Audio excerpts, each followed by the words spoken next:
প্রাচীনকাল থেকে মিশর, চীন, গ্রিস ও ভারতে গলায় ফোলা বা গয়টার দেখা দিলেও তার কারণ জানা ছিল না। সেই সময় কিছু সামুদ্রিক ঘাস দিয়ে গয়টার কমানোর চেষ্টা করা হতো। পরবর্তীতে গবেষণায় বিজ্ঞানীরা গয়টার ও আয়োডিনের মধ্যে সম্পর্ক খুঁজে পান।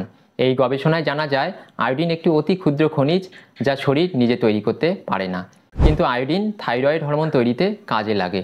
এই থাইরয়েড হরমোন শরীরের বিপাক ক্রিয়া, বৃদ্ধি, বিকাশ ও মস্তিষ্কর কাজে গুরুত্বপূর্ণ ভূমিকা পালন করে। তাই আয়োডিনের অভাবে বিভিন্ন রোগের প্রাদুর্ভাব দেখা দেয়। থাইরয়েড গ্রন্থি ফুলে যায়, যাকে গলা ফোলা বা গয়টার বলে। গর্ভবতী মহিলার গর্ভাবস্থার প্রথম 3 মাসে গর্ভপাতের সম্ভাবনা বেড়ে যায়।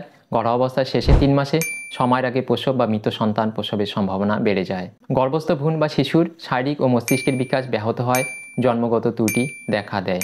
শিশুদের মধ্যে শারীরিক ও মানসিক বিকাশ ব্যাহত হয়, ফলে বুদ্ধিমত্তা ও আইকিউ কমে যায়। হাইপোথাইরয়েডিজম দেখা দেয়, যার ফলে অবসাদ, ক্লান্তি, দুর্বলতা ও ওজন বেড়ে যাওয়ার মতো সমস্যা দেখা দেয়। দ্বিতীয় বিশ্বযুদ্ধের পরবর্তীকালে আয়োডিনের অভাবজনিত রোগের প্রাদুর্ভাব বাড়তে থাকলে 1980 সালে বিশ্ব স্বাস্থ্য সংস্থা ও ইউনিসেফ আয়োডিনের অভাবকে বৈশ্বিক স্বাস্থ্য সংকট ঘোষণা করে। বিশ্বব্যাপী আয়োডিনের ঘাটতি দূর করার জন্য 1990 সালে লবণে আয়োডিন যুক্ত করাকে বাধ্যতামূলক করে। শুরু হয় কর্মসূচি আয়োডিনযুক্ত লবণ। ভারতে এই কর্মসূচি national iodine deficiency disorder control programme নামে পরিচিত।